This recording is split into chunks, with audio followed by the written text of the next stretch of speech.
और इस पर विस्तार से जानकारी के साथ घनश्याम निशांत चौरसिया हमारे साथ हमारे सहयोगी जुड़ चुके हैं। घनश्याम, जिस तरीके से जो तस्वीरें दिखाई जा रही थी कि इंडिया गठबंधन बीजेपी के खिलाफ लड़ेगा, लेकिन इस तरह की तस्वीरें साफ नहीं हो पा रही हैं, क्योंकि जिस तरीके से हम देखें तो अब कांग्रेस ने भी 80 सीटों पर यहां पर मैदान में उतरने का फैसला कर लिया है। तो लगातार सपा और कांग्रेस के बीच तकरार देखने को मिल रही है।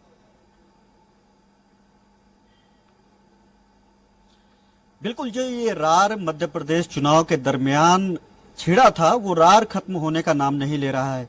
चाहे जितने भी इंडी गठबंधन में जितने भी दल हैं, अलग अलग राग अलाप रहे हैं, चाहे वो आम आदमी पार्टी हो, नीतीश कुमार की पार्टी हो, ममता बनर्जी हो बंगाल की, या फिर समाजवादी पार्टी, कांग्रेस पार्टी का। इसमें सबसे बड़ी बात है कि सबसे बड़ी पार्टी जो है कांग्रेस पार्टी है। जब मध्य प्रदेश का चुनाव चल रहा था प्रियंका जी, तो देखा कि किस तरीके से समाजवादी पार्टी और कांग्रेस के बीच जो है जुबानी वार काफी लंबा तक चला, और उसमें कांग्रेस वांग्रेस अखिलेश वखलेश टाइप की भी बयानबाजी की जाती रही। उस समय अखिलेश यादव ने साफ तौर पे कहा था कि मध्य प्रदेश में जो हमारी स्थिति है, उत्तर प्रदेश में कांग्रेस आपकी भी वही स्थिति है। तो ऐसे में जैसा आप टीट फाट टैट, जैसा आप हमारे साथ बर्ताव करेंगे, ठीक उसी प्रकार से आगामी लोकसभा चुनाव में हम आपके साथ उत्तर प्रदेश में करेंगे। हमारी पार्टी बड़ी पार्टी है उत्तर प्रदेश में, ऐसे में हम सीट लेंगे नहीं इंडिया गठबंधन से, हम सीट देंगे। इस बयान पे समाजवादी पार्टी काबिज है,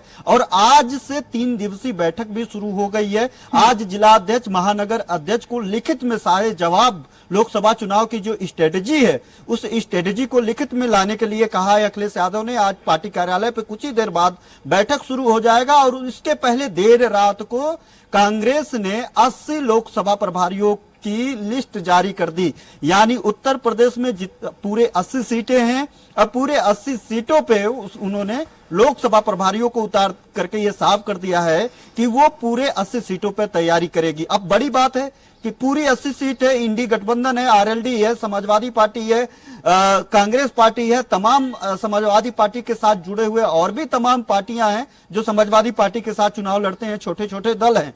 तो ऐसे में इंडी गठबंधन में जो लोग हिस्सा हैं, 80 सीटों पे सब लोग तैयारी ही कर रहे हैं, तो फिर सीटों का बंटवारा कैसे होगा? 11 जनवरी को अखिलेश यादव पूरे स्ट्रेटेजी पे निर्णय लेंगे, जब 11 जनवरी को बैठक उनकी होगी। 8, 9 और 11 जनवरी को बैठक है ये इस सीटों के बंटवारे को लेकर के। तो ऐसे में अगर देखा जाए तो ये तो साफ हो जाएगा कि ये लोग खुद ही जो है मनमुटाव इनका खत्म नहीं हो पा रहा है। इंडी गठबंधन का जो एक स्ट्रेटेजी है, वो स्ट्रेटेजी अभी साफ नहीं हो पा रही है कि आप किस रास्ते से आगे बढ़ेंगे।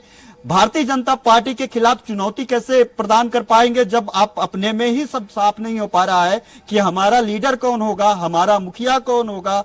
राज्यों में सीट बंटवारे को लेकर के आपकी स्ट्रेटेजी साफ नहीं है कि वहां जिन राज्यों में जो दल हैं, जिन दल के पास जितनी मजबूती है, चाहे आप चले जाइए, मान लीजिए ठीक है उत्तर प्रदेश की स्थिति है, बिहार की स्थिति नीतीश कुमार के हाथ में है, आरजेडी के हाथ में है वहां पे।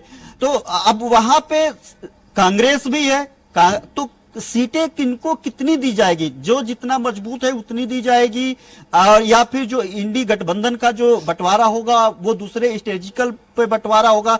अभी तक ये साफ नहीं हो पाया है, और इसके अलावा एक तो इंडी गठबंधन का ये जो मकसद है वो साफ नहीं हो पाया है। सिर्फ एक ही राग अलापते हैं, हम लोग बीजेपी को हराएंगे। कैसे हराएंगे नहीं पता, किस तरीके से चुनाव लड़ेंगे नहीं पता, सीटों की बंटवारा कैसे होगी नहीं पता। अभी ये सब कुछ को नहीं पता के बीच में ही अब जितने भी सीटें हैं सभी लोग अपनी अपनी तैयारियां, चूंकि पॉलिटिकल पार्टी है, तैयारी कर सकती है, तैयारी करना भी चाहिए, लेकिन ये ऊहापोह जरूर कहीं ना कहीं जो इंडी गठबंधन जिस मकसद से बनाया गया था उस पे कहीं ना कहीं कुठाराघात करेगा, और उस पे कहीं ना कहीं इन लोगों को नुकसान होता हुआ दिखाई देगा। क्योंकि आज जिस तरीके से समाजवादी पार्टी प्रत्येक लोकसभा स्तर पे, प्रत्येक जिला स्तर पे लिखित में राय ले रही है कि सीटों के बंटवारे पे आपकी क्या राय है, आपकी तैयारी की क्या स्थिति है, हम लोग किस तरीके से चुनाव में लोगों के बीच में जाएंगे। और वही कांग्रेस पार्टी जो है आगे पीछे होते हुए, कभी वो कहती है कि हम 80 सीटों पे जो है तैयारी कर रहे हैं, वहीं पे उत्तर प्रदेश प्रभारी जो बनाए गए हैं कांग्रेस महासचिव पूर्व सांसद अविनाश पांडे ने कल ही अभी एक छोटा सा बयान उन्होंने दिया है कि हम लोग समाजवादी पार्टी के साथ चुनाव लड़ेंगे। और उन्होंने एक बयान और भी दिया है कि अगर हमारे साथ बसपा आती है तो ये बहुत बेहतर तरीके से हम लोग चुनाव लड़ सकते हैं। उनको पता है कि बहुजन समाज पार्टी अगर इंडी गठबंधन का हिस्सा बनती है तो उसमें जो 18-20% उनके जो वोटर्स हैं वो वोटर्स इनके साथ जुड़ जाएंगे, इंडी गठबंधन के साथ जुड़ जाएंगे, तो कांग्रेस को वोट प्रतिशत में इजाफा मिलेगा, यानी इनको लाभ मिलेगा। लेकिन उसकी के बीच अभी महज 10 मिनट पहले जो है मायावती ने एक्स पर पोस्ट किया है। मायावती ने अखिलेश यादव और समाजवादी पार्टी के विचारधारा से लेकर के चुनाव तक, उनके स्ट्रेटेजी से लेकर के सभी चीजों पे उन्होंने पलटवार किया है। और मायावती के खिलाफ कल अखिलेश यादव ने एक बलिया के एक कार्यक्रम में उन्होंने भी बयान दे दिया था कि छोड़ो, आप जानते हो कि क्या है। मतलब ये जो बसपा और सपा का मनमुटाव है वो भी खत्म होने का नाम नहीं ले रहा है। एक तरफ ये मनमुटाव खत्म होने का नाम नहीं ले रहा है, दूसरी तरफ कांग्रेस समाजवादी पार्टी को साथ में नहीं ले पा रही है। दूसरा नया सिगुप्पा छोड़ दी बसपा का भी। बसपा में ये जो त्रिकोणीय मामला है, कांग्रेस से सपा का नहीं पट रहा है, कांग्रेस बसपा के साथ पटाना चाहती है, सपा का बसपा के साथ नहीं पट रहा है। जब एक दूसरे से पट ही नहीं रहा है, फिर ये एक साथ चुनाव किस स्ट्रेटेजी पे लड़ेंगे? बहुत सारे ऐसे तमाम सवाल हैं। 2024 में हम लोग एंट्री कर चुके हैं और इसके बाद 2024 में ही लोकसभा चुनाव होना है। महज महीना बचा है। एक तरफ जहां पे भारतीय जनता पार्टी चार एजेंडे पे तमाम यात्राएं, तमाम लोगों को लाभार्थी योजना, लाभार्थियों से जोड़ने की बात, 10 करोड़ लोग, एक सबसे बड़ी बात है, सिर्फ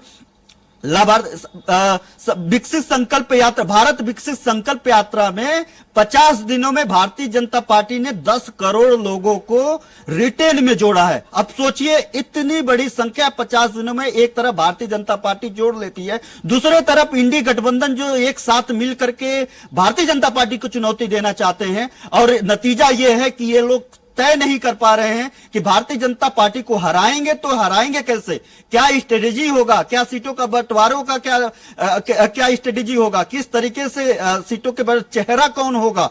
ऐसे तमाम सारे सवाल है। इसी सवालों के बीच आज समाजवादी पार्टी के मुख्यालय कार्यालय पे आज बड़ी बैठक आहूत की गई है, जिसमें जिलाध्यक्ष और महानगर अध्यक्ष लिखित में अपने जवाब लेकर के अखिलेश यादव के पास आगामी 2024 लोकसभा चुनाव को लेकर के जाएंगे। और इधर कांग्रेस भी 80 लोकसभा सीटों पे जो है अपनी प्रभारी घोषित कर दी है। वो ये डर रही है कि अगर ये मामला बना नहीं तो जो 80 सीटों पे प्रभारी हैं, यही लोकसभा प्रत्याशी के तौर पे तब्दील किया जा सके, ताकि कम से कम ऐन वक्त पे इनके पास प्रभारी के नाम पर चेहरा तो रहे, ताकि वो उस चेहरे को उतार कर घनश्याम, हालांकि अगर हम यहाँ पर देखें तो स्थिति काफी मजबूत बीजेपी की है। वहीं अगर इंडी गठबंधन की बात करें, लगातार यहाँ पर कहा जा रहा है कि बीजेपी को यहाँ पर मात दी जाएगी लोकसभा चुनाव में। लेकिन अगर हम चाहे बसपा सपा की बात करें या सपा कांग्रेस की बात करें, लगातार मनमुटाव देखने को मिल रहा है। और बसपा ने पहले ही, बसपा सुप्रीमो ने क्लियर कर दिया, मायावती ने, कि वो किसी भी गठबंधन के साथ नहीं जाएंगे, चाहे बीजेपी हो या फिर इंडी गठबंधन हो, अकेले ही चुनाव लड़ेंगे। अब ऐसे में देखने वाली बात यह है